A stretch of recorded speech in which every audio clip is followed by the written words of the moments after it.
시청자 여러분 안녕하십니까? VOA 뉴스투데이 시작합니다.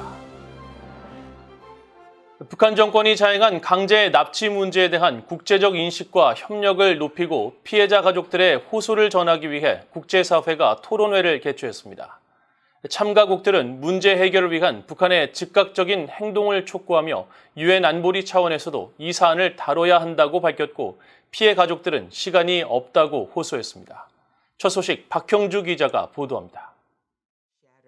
유엔에서 북한에 의한 납치 문제를 논의하기 위해 미국과 일본, 한국, 호주, 유럽연합, EU가 공동으로 주최한 화상 심포지엄입니다.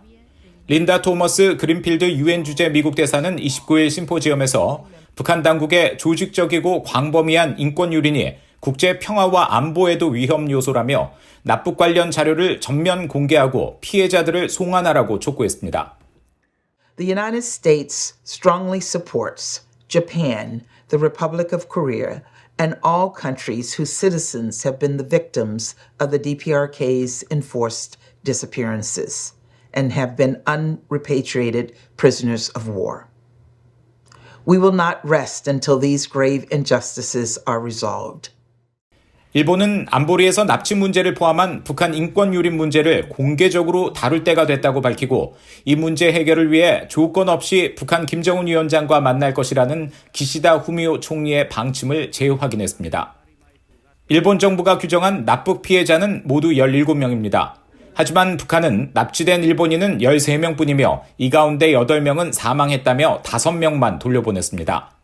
We will continue to seize every possible opportunity to convey the determination of Prime Minister Kishida to Chairman Kim Jong-un from the perspective of resolving outstanding issues of concern in Japan-North Korea relations and jointly carve out a new era. 최대 납북 피해 당사국은 한국입니다. 유엔 북한인권 특별보고관은 지난 3월 보고서에서 한국인 전시 납북자가 10만 명, 미송환 국군포로 5만 명, 전후 납치 실종자 516명이라고 명시했습니다.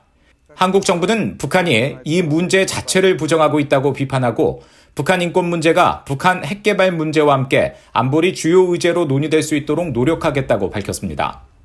Regrettably, despite its urgency and our collective efforts over several decades now, we have seen little meaningful progress on these issues. In fact, the DPRK has consistently refused to even discuss this matter, falsely claiming that no abductees remain in its territory.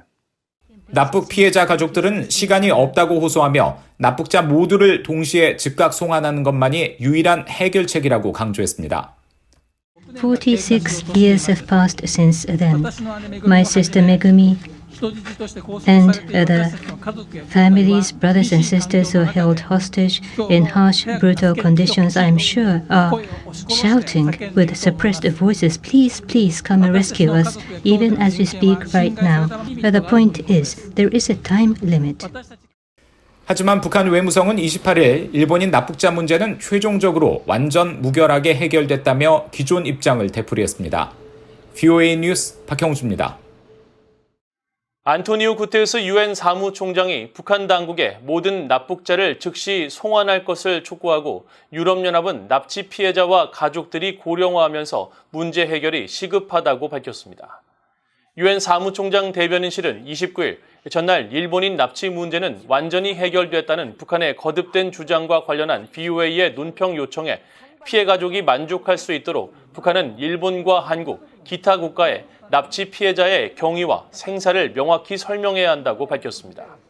유럽연합 EU 대변인도 이날 VOA에 납치 피해자와 그 가족들이 고령화함에 따라 문제 해결이 더욱 시급하다고 강조하고 북한의 인권 상황이 잊혀진 위기가 되는 것을 용납하지 않을 것이라고 밝혔습니다.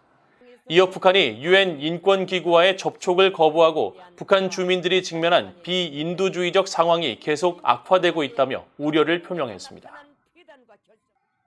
미국 하원에서 미국과 한국, 일본과 타이완 4개국 사이의 방위 정보 공유를 확대하기 위한 방안이 추진되고 있습니다. 29일 하원 세칙위원회 웹사이트에 따르면 공화당의 마이크 롤러 하원의원은 최근 인도태평양 영내 중국과 북한의 악의적인 활동을 파악하고 대응하기 위해 미국과 한국, 일본, 타이완 간 방위 정보 공유가 매우 중요하다고 명시된 수정안을 세칙위원회에 제출했습니다. 롤로 의원 수정안에는 국방장관이 법안 발효 180일 이내에 의회 국방 및 정보 관련 위원회를 통해 관련 보고서를 제출할 것을 지시하는 조항이 담겼습니다. 또 해당 보고서에는 인도태평양 지역에서 중국, 북한의 활동과 관련해 이들 4개국 사이 현재 방위 정보 공유와 이들 나라 간 공조를 지원하고 개선하기 위해 국방부와 다른 연방부처가 취한 노력에 대한 평가와 확대 전략을 포함하도록 했습니다. 미국 국방부가 한국 성주군의 주한미군 고고도 미사일 방어체계 사드 기지 정상화 조치가 한반도의 안보 보장과 준비 태세 강화에 기여할 것이라고 밝혔습니다. 마틴 메이너스 국방부 대변인은 29일 최근 한국 정부가 6년 만에 기지 정상화 작업을 본격화한 데 대한 BOA의 논평 요청에 사드 작전과 능력 정상화는 주한미군이 준비 태세를 강화하고 북한 미사일 위협 대응 태세를 향상시킬 것이라고 밝혔습니다. 또 북한의 이딴 미사일 위협에 대응한 사드 훈련의 중요성도 강조하고 주한미군과 한국 국방부는 사드 부지의 운영이 양국 연합군과 한국 국민을 보호할 수 있도록 긴밀한 공조와 협력을 유지하고 있다고 강조했습니다. 최근 한국 언론들은 2018년 당시 한국 문재인 정부가 주민들에게 미치는 환경적인 영향이 없다는 결론을 내놓고도 외부에 이를 공개하지 않았다며 이로 인해 환경 영향 평가가 미뤄지면서 사드 기지 시설 공사가 지연됐다고 보도했습니다. 미국 재무부가 북한 등을 고위험 국가로 유지하기로 한 국제 자금 세탁 방지 기구의 최근 결정과 관련해 미국 금융기관들에게 북한과의 금융거래에 대한 주의를 당부했습니다. 재무부 산하 금융범죄 단속반은 29일 보도자료에서 미국 금융기관들에게 이 같은 통지문을 발송했다며 금융기관들은 의무사항과 위험에 기반한 정책과 절차, 관행을 검토할 때 국제자금세탁방지기구의 입장을 고려해야 한다고 밝혔습니다. 특히 국제자금세탁방지기구가 지목한 고위험 국가와 관련해서는 금융기관들이 북한 혹은 이란의 금융기관들을 위해 직간접적인 계좌 개설을 제한하고 금지하도록 한 미국의 광범위한 조치를 준수해야 한다고 강조했습니다. 앞서 국제자금세탁방지기구는 돈 세탁과 테러 자금 방지 노력과 관련한 북한의 위험 등급을 최고 수준인 대응 조치를 요하는 고위험 국가로 상향 조정한 뒤 12년째 유지하고 있습니다. 한국전 당시 미국을 포함해 전 세계 22개국 200만 명에 가까운 젊은이들이 유엔의 깃발 아래 참전해 목숨을 바쳐 싸웠습니다. 아직 그 가치를 잊지 않고 있는 90을 넘긴 노정객이 있는데 미국 연방 하원 의원을 무려 46년이나 연임한 찰스 랭글 전 의원은 한국의 민주주의를 지켜낸 것이 무엇보다도 자랑스럽다고 말했습니다. 조은정 기자가 보도합니다. Some of Korean war heroes are your family and friends. The former Representative Charles Rangel has been a strong supporter of the alliance. 찰스 랭글 전 의원은 한국전쟁 참전용사 출신의 미국 연방 하원 의원 4명 가운데 유일한 생존자입니다.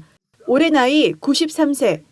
랭글 전 의원은 윤석열 대통령이 지난 4월 의회 연설에서 자신을 거명했을 때 동료들과 함께 한국의 민주주의를 지킨 것이 자랑스러웠다고 말했습니다.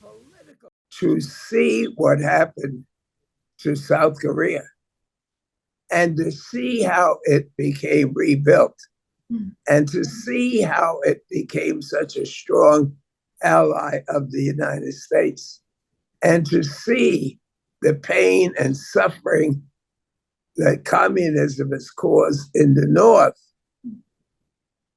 I feel proud, even though at the time I had no idea as to its significance to the world. I feel proud of the small, very, very small part that I played in making certain that South Korea was able to enjoy the sweet nectar of democracy and economic boom.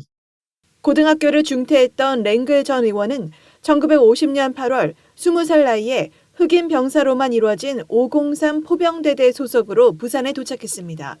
그해 11월 북한 대동강 인근 군우리 전투에서 중공군에 포위됐지만 전후 40여 명을 이끌고 탈출에 성공해 퍼플하트 훈장과 동성 무공 훈장을 받았습니다.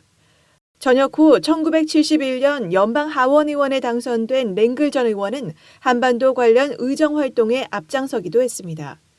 지난 2003년 친한파 의원 모임 코리아 코커스 창설을 주도하고 한국전쟁 참전용사 인정법, 재미 이상가족 상봉 촉구 결의안, 한국전쟁 추모의벽 건립 법안에 적극 참여한 것이 대표적인 사례입니다. 랭글 전 의원은 다양한 한반도 관련 활동을 하면서 북한 외교관들도 여러 번 만났다고 밝혔습니다. I even went to the United Nations, and the North Korean representative knew who I was and would talk to me.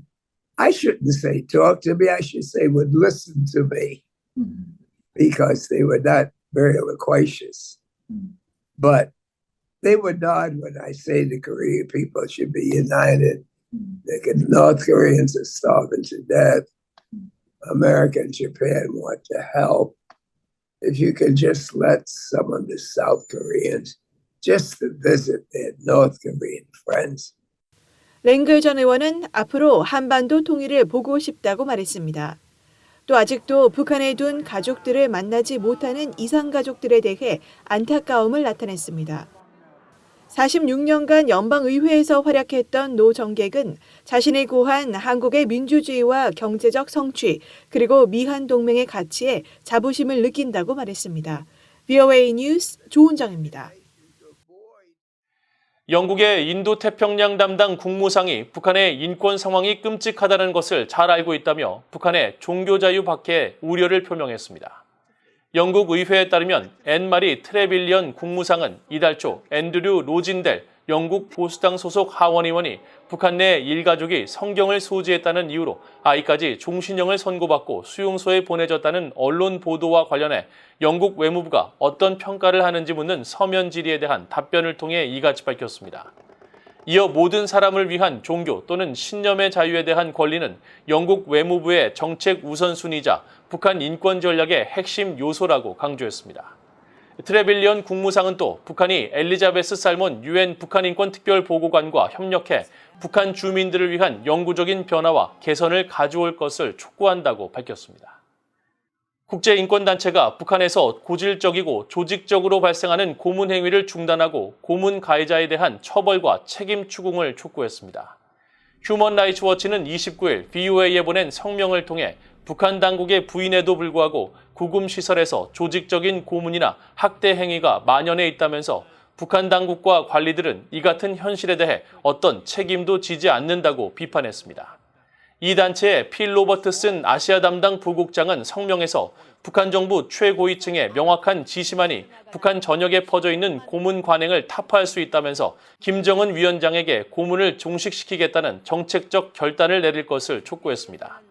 이어 북한이 고문을 금지하는 국제인권법을 절대적으로 무시하는 것은 북한의 무책임한 관료주의적 태도를 보여준다고 지적했습니다. 이상으로 VOA 뉴스투데이를 모두 마칩니다. 시청해주신 여러분 고맙습니다.